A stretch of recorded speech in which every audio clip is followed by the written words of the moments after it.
मान्सूनपूर्व पावसाने अक्षरशः थैमान घातलं। 20-25 दिवस आधीच कोसळलेल्या मुसळधार पावसाने उन्हाळी दुबार भातशेती, फळबागायतींचं प्रचंड नुकसान झालं। कोलाड-खांब परिसरातील तिसे, चिंचवली, वरसगाव, कोलाड, गोवे, मुठवली, शिरवली, पुगाव, पुई सह तालुक्यातील अन्य भागातील शेतकऱ्यांचं उन्हाळी हंगामातील उभ्या असलेल्या भात पिकांचं शेतात पाणी साचल्याने खूप मोठ्या प्रमाणावर नुकसान झालं।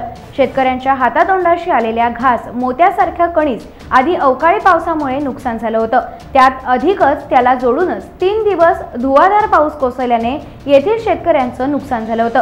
त्याची पाहणी तसंच त्यांना धीर देण्यासाठी रोहा प्रांत अधिकारी खुटवड, प्राधिकारी देशमुख, कृषी अधिकारी यांनी मंगळवारी 27 मे रोजी तिसे येथे शेतीच्या बांधावर जाऊन त्यांच्या नुकसानीची पाहणी करून 100% नुकसानीचे नुकसानग्रस्त शेतकऱ्यांचे पंचनामे तातडीने करण्याचे आदेश प्रांत अधिकारी यांनी अधिकार वर्गाला दिले।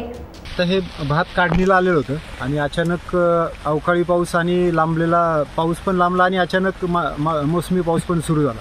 त्याच्यामध्ये हे जे नुकसान झालेलं आहे तर ते आम्ही 100% त्याचे पंचनामे करणार आहोत आणि हे नुकसान 100%च आहे। आमच्या कृषी अधिकाऱ्यांचं पण म्हणणं आहे, तर त्याप्रमाणे पंचनामे करणार आहोत आम्ही आणि जे शासनाच्या दराने जे अनुदान जे देय आहे ते आम्ही सगळे देण्यासाठी प्रस्ताव शासनाला पाठवत आहोत। टाइम्स डिजिटलला लाईक करा, शेअर करा, सबस्क्राइब करा आणि बेल आयकॉन दाबायला विसरू नका। Times digital.